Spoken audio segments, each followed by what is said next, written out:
حضرت ابو ہریرہ کہتے ہیں کہ نبی علیہ الصلوۃ والسلام نے فرمایا کہ جب رمضان المبارک داخل ہوتا ہے یعنی شروع ہوتا ہے تو پھر آسمان کے دروازے کھول دیے جاتے ہیں، اور ایک روایت میں یہ ہے کہ جنت کے دروازے کھول دیے جاتے ہیں اور جہنم کے دروازے بند کر دیے جاتے ہیں، وسلسلۃ الشیاطین اور شیطانوں کو جکڑ دیا جاتا ہے، اور ایک روایت میں یہ ہے کہ رحمت کے دروازے کھول دیے جاتے ہیں۔ عن سہل بن سعد قال قال رسول اللہ صلی اللہ تعالی علیہ وسلم فی الجنت ثمانیۃ ابواب منہا باب یسمی الریان لا يدخلہ الا الصائمون۔ نبی علیہ الصلوۃ والسلام نے فرمایا جنت کے 8 دروازے ہیں، ان میں سے ایک دروازے کا نام ریان ہے، تو فرمایا اس سے صرف روزے دار داخل ہوں گے۔ عن ابی ہریرہ رضی اللہ تعالیٰ عنہ قال قال رسول اللہ صلی اللہ تعالیٰ علیہ وسلم من صام رمضان ایمانا واحتسابا غفر له ما تقدم من ذنبه ومن قام رمضان ایمانا واحتسابا غفر له ما تقدم من ذنبه ومن قام لیلۃ القدر ایمانا واحتسابا غفر له ما تقدم من ذنبه۔ نبی علیہ الصلوۃ والسلام نے فرمایا، حضرت ابو ہریرہ راوی ہے، حضور نے فرمایا کہ جس بندے نے رمضان المبارک کے روزے رکھے ایمان اور ثواب کی نیت سے، ریا سے پاک ہو کر، ریاکاری نہیں تھی اس میں، تو اس کے سابقہ تمام گناہوں کو معاف کر دیا جاتا ہے۔ اور نبی علیہ الصلوۃ والسلام نے فرمایا کہ جس آدمی نے نماز تراویح پڑھی یعنی رمضان المبارک کی راتوں کو قیام کیا، تو حضور نے فرمایا کہ ایمان اور ثواب کی نیت سے غفر له ما تقدم من ذنبه، اس کے بھی تمام گناہوں کو معاف کر دیا جاتا ہے۔ اور نبی علیہ الصلوۃ والسلام نے فرمایا من قام لیلۃ القدر ایمانا واحتسابا، اور حضور نے فرمایا کہ جس نے لیلۃ القدر کی رات قیام کیا یعنی اس کو زندہ کیا اور ساری رات وہ اللہ کے سامنے کھڑا رہا ایمان اور ثواب کی نیت سے، تو حضور نے فرمایا اس کے گناہوں کو بھی معاف کر دیا جاتا ہے۔ جو نبی علیہ الصلوۃ والسلام مبارک تقریر فرماتے تھے نا، انس بن مالک کہتے ہیں کہ کلما خطبنا رسول اللہ صلی اللہ تعالی علیہ وسلم الا قال لا ایمان لمن لا امانۃ لہ ولا دین لمن لا عہد لہ۔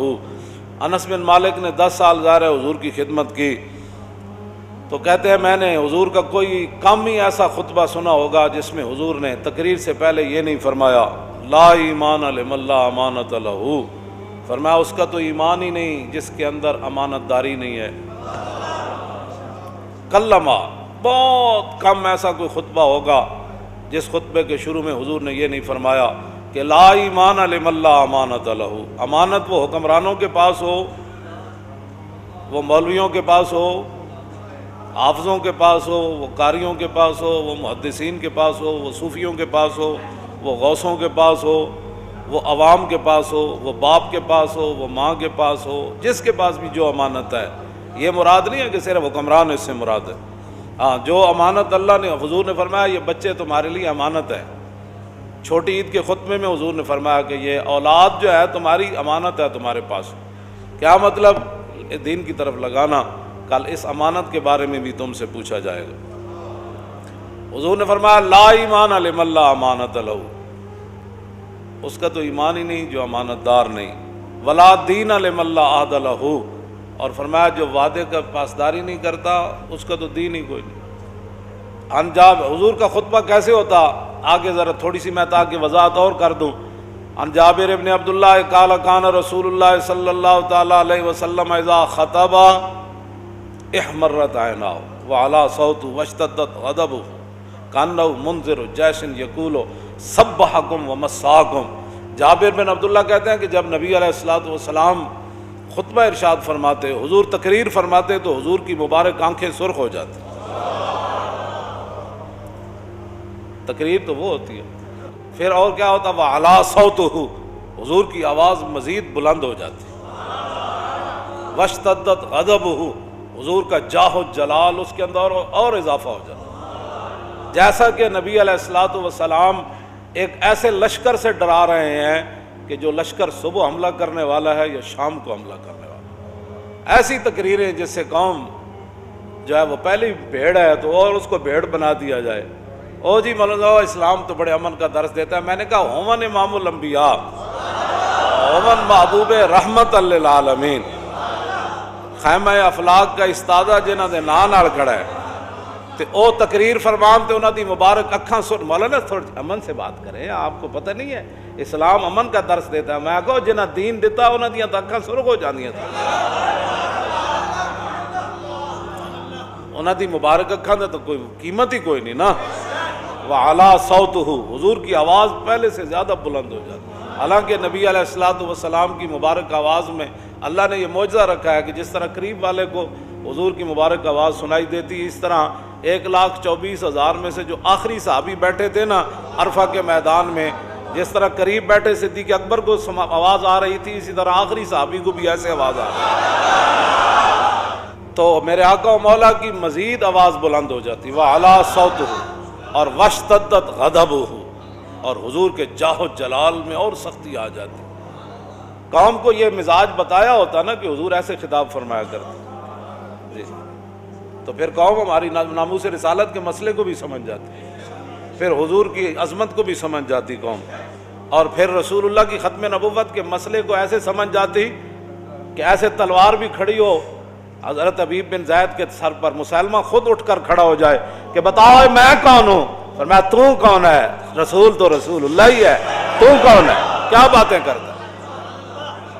تو کون ہے؟ رسول تو رسول اللہ ہی ہے، تو کون ہے؟ ایسے جاؤ جلال سے تقریریں ہوتی نا ختم نبوت پر، تو پھر حضور ظاہر بات ہے حضور وضو کے بھی مسائل بتاتے، تو حضور کا اس وقت بھی انداز بھی۔